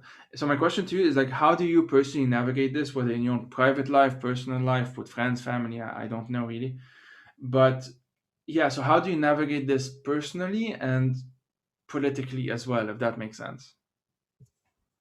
And sorry It's for the very long preface to this question. important. Like, so you're saying, how do you navigate kind of almost the silence around sectarianism? Mm. Yeah, pretty much. Yeah. And the Yeah, fact that it can be a taboo. It can just be very difficult to talk about it. yeah, it's so real. And it wasn't even until the revolution started that like I said, like I never really met the full range of diversity of Syrians. I knew nothing about. I now have Syrian friends like who are Druze, who are Assyrian, who are Armenian, and I was such in a little bubble before of my own family's specific experience that I never even, I mean, like we talked about multiple Syrias, like even the regionalism, like people didn't know that the Falah experience exists in its own kind of interesting way. And it's very different. Every single one, 30 minutes away from each other, we have completely different words and customs and it is like Audre Lorde says, like it's not the differences that divide us, it's our inability to recognize and celebrate and name those differences. Like the more that we just pretend that we're all the same, I think that actually plays into the whole regime thing even more. And I think the more that, like for example, one process my friend Sophia Arman has taught me a lot about, and we worked on Sorry, the sorry. I just laughed because I'm interviewing her next. no way Yeah, I yeah. just, I'm interviewing her next week on the legacy of the Armenian genocide. Yeah. So go yeah, ahead, go ahead. we worked together on this well she was just telling me some of her family stories, and we like sat down and she, I typed and she wrote, and like she just was like it was an important collaboration where I was listening to her and also helping her kind of like encouraging her to name these things, because I know in Syrian society we never talk about I mean in general there's a lot of, even in the sort of Islamist leaning parts of the revolution where they're very pro Erdogan, some of them, and some people in my own family, and it's really annoying. Hmm. And even through our friendship, I learned so much about my own privilege of not knowing that, of not having to know that entire genocide in history that has shaped her entire reality. And I think it also goes to the diaspora piece too, because she was denied from her homeland, and you know her grandparents, the things that they went through, like, so the more that I'm able to listen to those experiences, even in Turkey when we were there, like I visited, I had no I'd never been to like a Shia mosque before, or knew what like the Alawite like customs were, or met a person who was Assyrian who had different festivals, or even met a Kurdish person, like, and in the youth work especially that I would do with like different families, like there was this huge issue where all the refugees would come, and the refugee settlement people in the US are so orientalist. Ugh, I would interview them for different things and they would be like, "Oh, well, we thought that they were all going to be like the Iraqis were, and that they would all be Chaldean or something. And they would have no services for the Kurdish refugees because they assumed everyone was Arab, or they had no idea that there would be Christian Syrians. Like, and the same thing happened in the refugee camps in Greece, where people after the March 20 EU-Turkey deal, all Syrians were slated to be deported from Greece unless they could back to Turkey, unless they could prove that Turkey was unsafe. So a lot of minority people were in these court cases, and the lawyers they would tell me, like, I'm Armenian, I'm Kurdish, Turkey is not safe for me, I can't, this is different from like an Arab experience. And the lawyers would have no idea what they were talking about, and they would be like, can you find an academic source? Like, I don't know what they're saying is true. I mean, it's a whole other thing, how discourse is being used to like affirm or deny these realities. But like, people are living, like I was saying with the queer diasporas thing, in their very body are carrying the histories of these genocides. And we have to talk about it. We have to talk about, I mean, being, I'm like the white guy, kind of, like, I'm not really, but like the Arab Sunni Muslim, like that is the privilege. I think so much in diaspora too, like, because I'm a quote unquote minority in the US, or a lot of Arabs here, they'll think that, they won't acknowledge that actually back home we are the dominant ones. And it is really important to not invisibilize our differences and to just really take that seriously. And there's a reason why Basil Shahade was such a, like, or the Syrian Christians for Peace in the Revolution, or Siba Khadour in Alawites for the Revolution.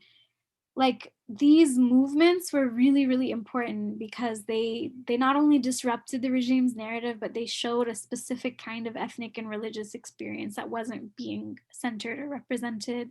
And in our Syrians for Black Power video, actually, we really made sure to, not to say this in like a tokenizing way, but we really wanted to have Syrians from like every religious and sect group, especially when talking about racism. Like, we didn't just want a video of a bunch of Sunni Arab Muslims being like, we shouldn't be racist, because that's the whole point. We are constantly doing that to each other all the time.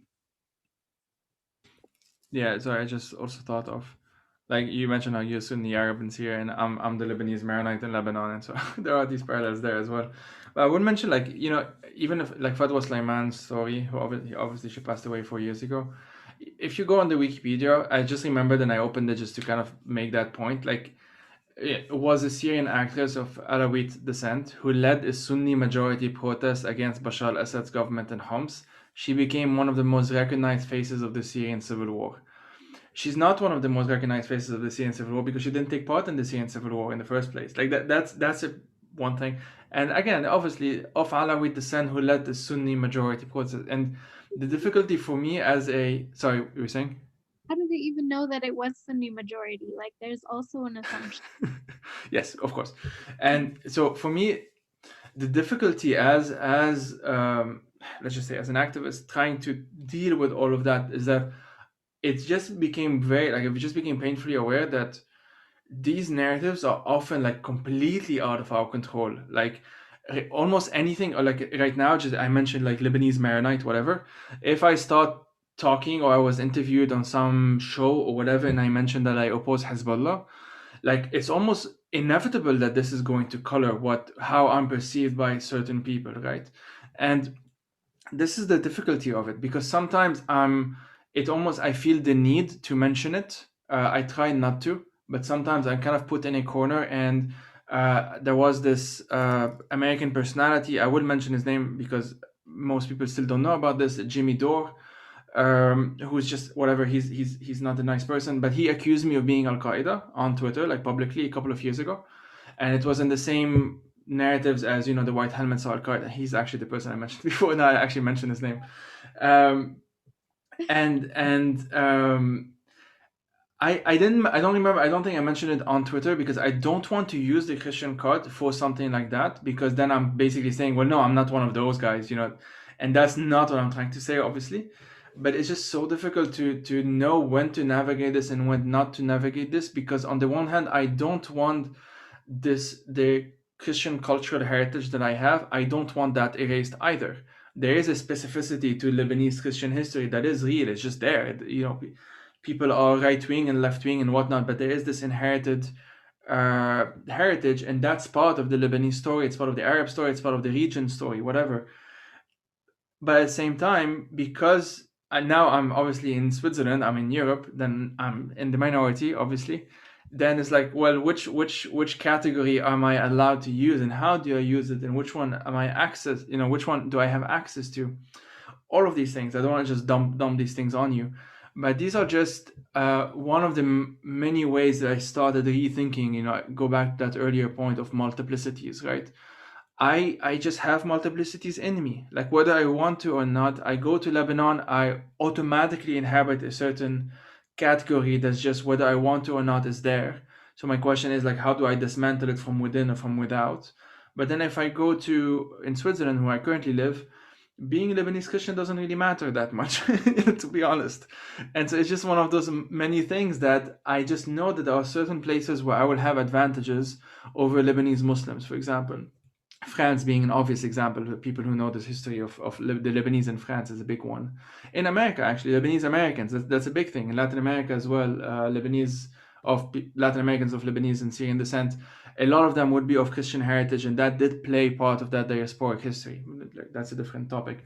I will mention, just because you mentioned diaspora, that there is an excellent book by Akram Khater. I've met him in the US, and I may interview him soon. It's called Inventing Home: Emigration, Gender, and the Middle Class in Lebanon, 1870 to 1920. And he looks at that diaspora, including my part of my ancestry, that went to the Americas, and most importantly, that actually went back to Lebanon and what they brought with them. Because we know that the Lebanese Druze love to drink mate. Like, where does that come from? It comes from Latin America.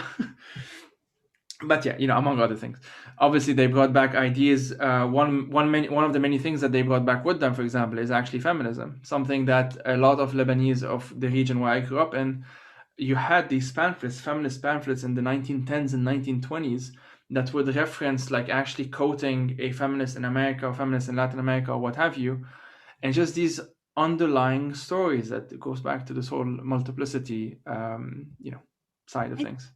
Yeah, I feel like that also dismantles the whole idea of authenticity too, because we've already been migrating too. Like I think about even in my own family, our story has always been one of migration. My like mom's family, actually her mom is Algerian, and they came during an anti-colonial exodus that led by Abdul Qadir after he was exiled from Algiers, and then he lived in Damascus.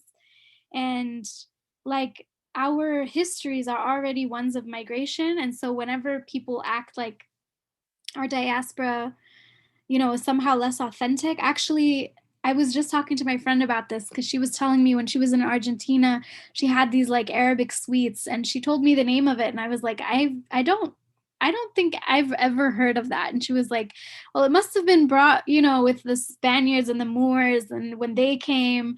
And so in a sense, diaspora also is like a time capsule. It's a form of time travel. Like I have said words from Ottoman, Syrian, Arabic. Like one time I was with my aunts and I was like, "Atini Qur'an, andi Qur'an." And she was like, "What?" She just started laughing. She was like, "Who says that?" She was like, "You just used a word that is from like 1920s Syria. Like no one says that anymore." And I was like, "Oh, I must have gotten it. Like my mom left in the 70s and her mom was using like kind of 1940s Arabic.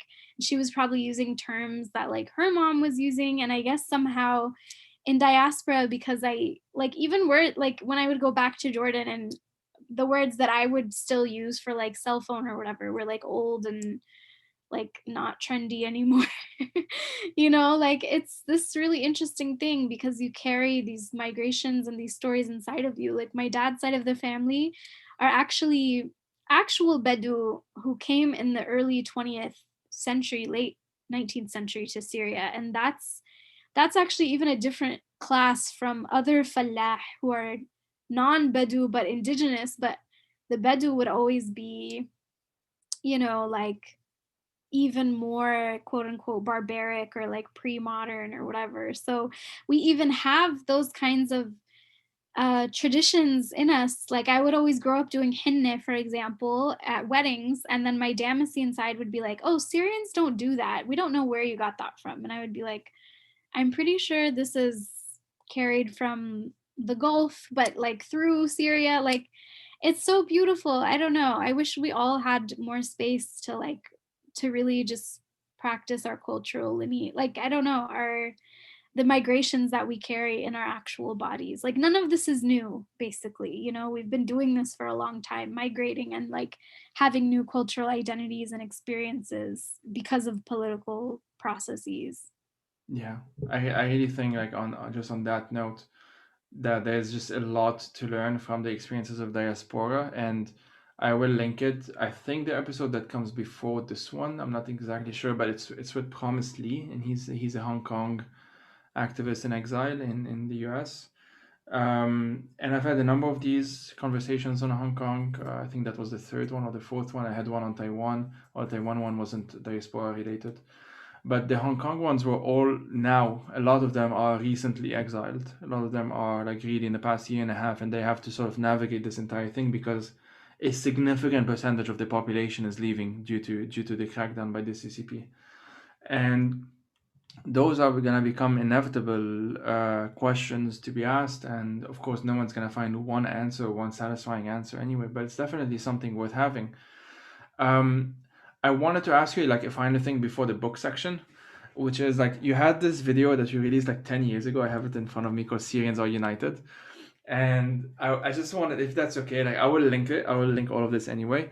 But if that's okay, if you can sort of describe it and also describe the flag behind, because I find that very interesting.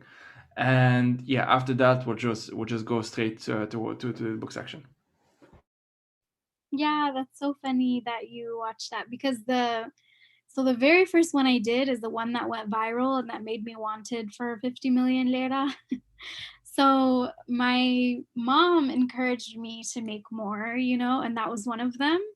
And that was because there was this narrative that that Syrians were you know, that it was a Sunni revolution, Mm-hmm. symbolizing the activism of so many Assyrians and like Armenians and Druze people and Kurdish people, especially when you look at the roots of the revolution in the Kurdish uprisings in 2004, and like that they were challenging Arab nationalism and Baath ideology like since its onset. So I don't quite remember, but I think that I'm sitting in front of a flag which my mom actually made with different symbols of ethnic groups. Yeah, yeah, pretty I have much. I have the sword. I have the Alawite sword. I have the sun, the Kurdish sun. I have probably I think maybe it's the Syrian star, if I'm not yeah, mistaken. the star.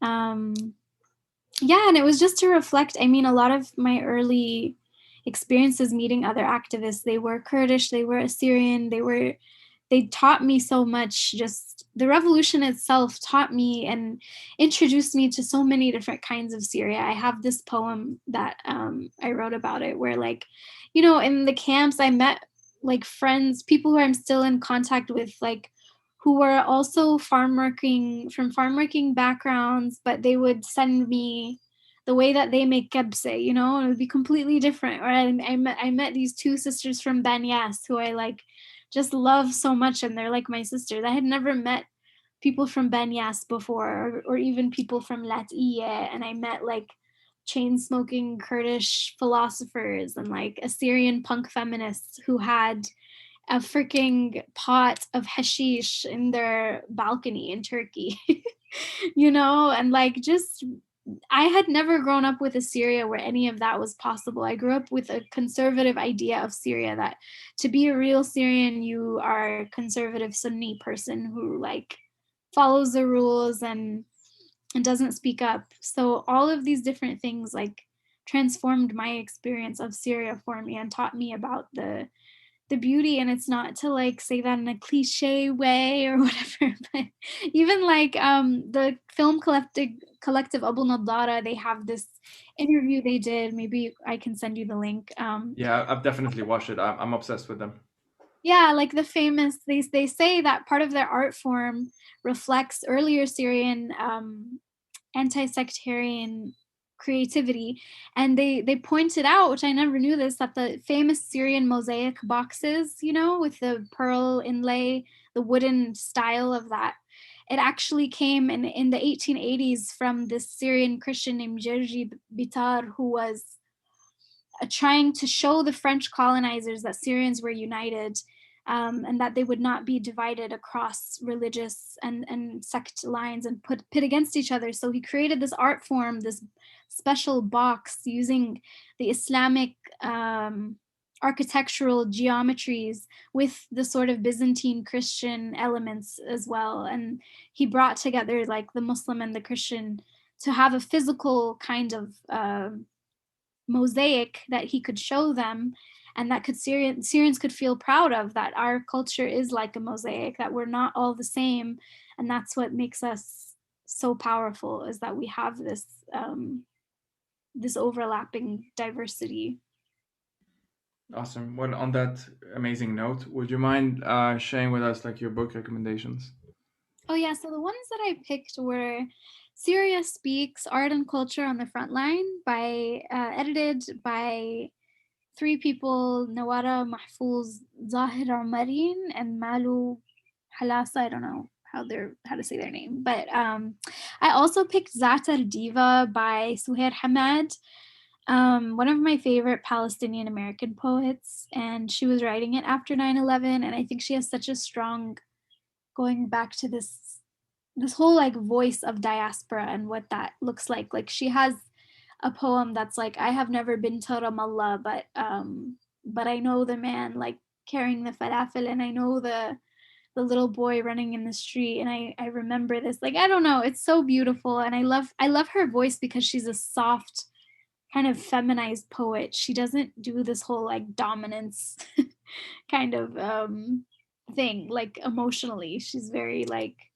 soft spoken. I love that. And then the last one that I picked was Homegirls and Hand Grenades by Sonia Sanchez, because it's a Black arts movement poetry book. I think I have it. I have it somewhere over here, but I love it because it experiments with language, like so many, you know, Arab modernist poets would later kind of do, but just this whole idea of becoming not legible, like no longer speaking to be heard, but actually speaking in code or speaking in tongues or creating our own forms of English. And I love Sonia Sanchez so much. So yes, I was wondering if I could finish with my poem that I Yes, I was gonna ask actually about it. Please go ahead. um so I mentioned my friend Hala before, but Yes. during the first summer of the revolution, she brought together all of the children of the opposition activists, and she had them write down their dreams for a future Syria, which everyone thought was dumb and stupid, and all the like young teenage guys were like, this is so stupid. But now I look back at that, and all of us are adults now, and we're, you know, from all over. Like these kids were coming from inside Syria, from France, from Turkey. And I couldn't think of any line to say. So the line that she gave me was, في سوريا المستقبل لن يكون رأي همسا. And in future Syria, my voice will not be a whisper. So I wrote this poem, imagining what freedom, like, because Syrians are curating freedom and embodying freedom, just like moving away from intellectualizing it and being kind of fun and thinking about pleasure as a form of freedom. So في سوريا المستقبل لن يكون رأي همسا. In a future Syria, my voice will not be a whisper. You wrote this line for me, sister. Then they came for you and slit your throat on a Friday afternoon when the sun was out. You kept speaking. You grabbed my hand and said, listen. I felt your voice vibrating from my tongue. I felt your soft whisper in the morning light, and you told me, speak up. What was that movement in the night? Where did we leave off? I heard a chorus of yellow birds singing, one day, one day, one day we'll return. To the sea, to Syria, ya Sirena, one day we will come. In a future Syria, we will be sister dancing, brown-eyed, brown-skinned, full of heaven on our tongues. In a future Syria, Hamza wa Hajar's dreams will burst forth from the sun. In a future Syria, we will greet each other with ouds and ancient lutes. In a future Syria, we will begin the day from the soil of our grandmother's roots. We will remember what we wrote on the fig leaves, the secrets we kept until we'd return. We will remember what we wrote on the leaflets our sisters threw from the university buildings and were tortured for. We will burn down the NGOs and make freedom schools out of paper plates, plant damask rose on the path, fill the streets with jacaranda trees, and throw lavender tissue paper out the windows in the breeze. And who could forget the jasmines? Our constitution will be written from jasmines and coffee grinds, hung on every rooftop clothesline, imprinted on our mirrors and music and calligraphy letters. We will not forget the children, and the top priority on the political agenda will be their laughter. Our right to return and reconciliation process will be implemented through 12-point drum circle plans and secured by Arabic chewing gum. Each person will be guaranteed silt of the Euphrates, pebbles from the Berada, and an all-access path to the cemeteries to see our loved ones. The temple of Jupiter will be re-sanctified and every explosion reversed. Every dead person will rise up from the soil once we water it a little bit. They will dance with us, making olive trees our only shelters from the storms. Amazing. Thank you for sharing that. Well, on that note, it's just an amazing note to end on. Banah, thanks a lot for your time. Thanks so much. This was great. I can't Yeah. wait to hear it.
The Fire These Times is made possible by supporters on Patreon. If you'd like to support through a monthly donation, you can head out to patreon.com/firethesetimes.